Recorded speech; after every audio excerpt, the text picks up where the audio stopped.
Hey guys, welcome back to the back of my dirty work vehicle. So, as you can see, I did recently come into the possession of a Steyr AUG. This is the A3M1 non-NATO. This is a 42 round MSAR mag that has been fitted. Some work was done right there on the rear feed lip. You can see it's dremeled. Actually, I have not shot it with that. I've only shot it with the Magpul mags and the OEM Steyr mag, both of which worked fine, except for the Magpul mag. Whenever I would drop the bolt using the bolt release, for some reason the Magpul mag a round would not feed the chamber. So first round, click, no bang, but reaching forward with the charging handle, just rack it back, man, no problem. So it is wearing a Trijicon Acog TA01 NSN. So as you can see, no fiber optic. I really like that because look, every Trijicon Acog I've ever looked through that didn't have like 99% of its its fiber optic rod taped over was too bright in the daytime. It was blurry. This is nice and sharp. I'll see if maybe I can get a look through it. Turn around here in my backyard. Yeah, so it's very clear, and kind of the camera doesn't really do it justice, but very crisp. Sorry, excuse me, I need to go to the dump there. There we go. Very well, you can kind of see it. Very crisp reticle, very fine aiming point, so really like it. This AUG has a NOI trigger. I think that's how you pronounce that. New trigger, NOI trigger, I don't really know. However, it's really nice. The trigger pull is lighter than a mil-spec AR. Not quite as smooth because it is still plastic on plastic feeling, but it definitely is better than the Ace trigger for sure. The Ace trigger is okay. It's really smooth, but the problem is it's kind of heavy, as I've said in other videos. Yeah, this has the Gearhead Works charging handle. Really cool because rather than being up like this with the OEM one, when, if you were to run an optic or a light out here, you might hit your knuckle and charge the weapon. This one has a spring that holds it down out of the way.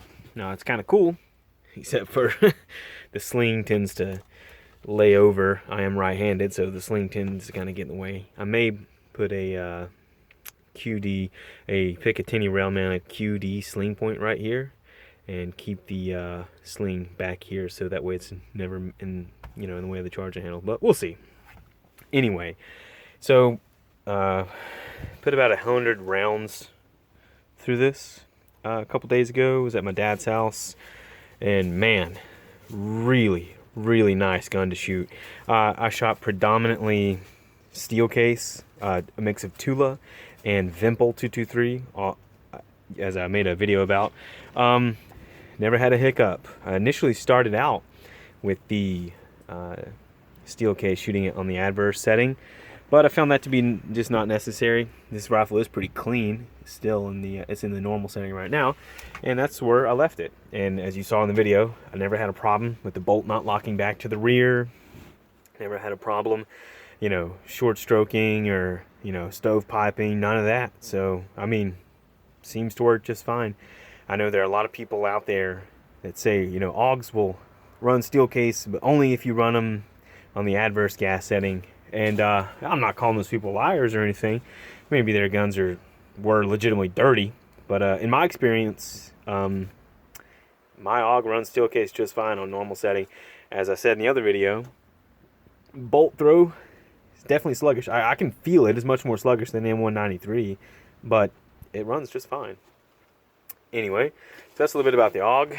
The other thing I want to show in today's video is I managed to swipe a Primary Arms Cyclops 1X, and so far I'm very impressed with this little optic.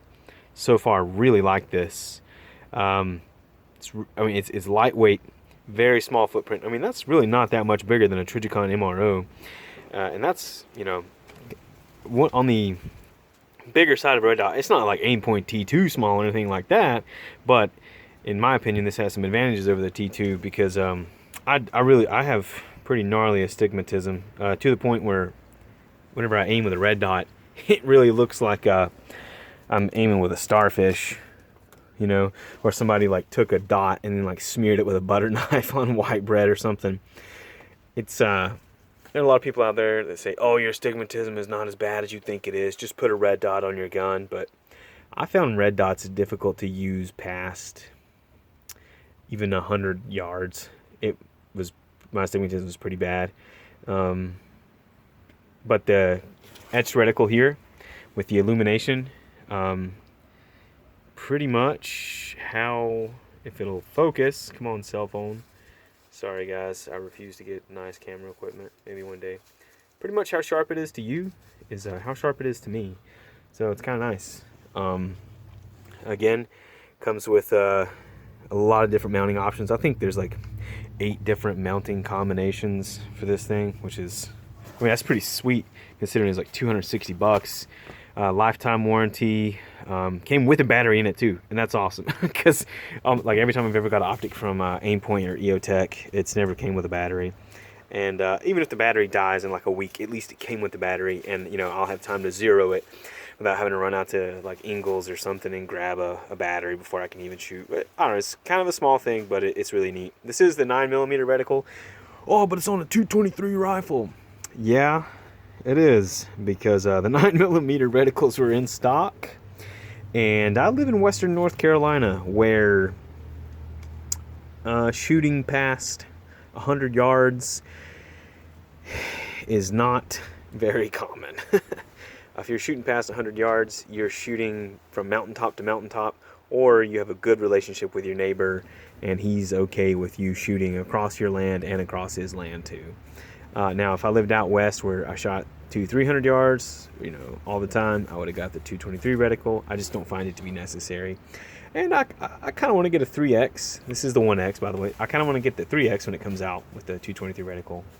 But, you know, to see what it's all about. See how it compares to the ACOG. ACOG glass clarity is not a meme. You genuinely do get what you pay for. But anyway, just want to do a quick little impromptu video. Kind of got some new stuff. I'm planning to do some shooting videos with this SLX 1X Prism to see, you know, does it really, like, the infinitely small aiming point of the chevron, if it's, you know, if that's a meme, if that's just a marketing talk, or if it actually does make a big difference. And I will do another review on the AUG when I get a couple hundred rounds through it. I want to put 300 or 400 rounds through it on the normal setting with steel cased ammo to see if that reliability goes down, because when I got it, it only had like 40, 50, 60 rounds through it maybe, and I cleaned it really well, oiled it up really well. So, you know, maybe it's a function of AUGs don't run steel case when they get dirty. We'll see. Anyway, if you guys like what I'm doing, consider subscribing, and yeah, leave a comment below. You know, give me what would you like to see me do with this? I'm not gonna beat it up. I'm not gonna, you know, drag it behind the truck or anything like that. But you know, you have any specific questions related to this optic, you know, I do answer all the comments. I appreciate all the engagement you guys give me. Yeah, so anyway, thanks guys, and I'll catch you next time.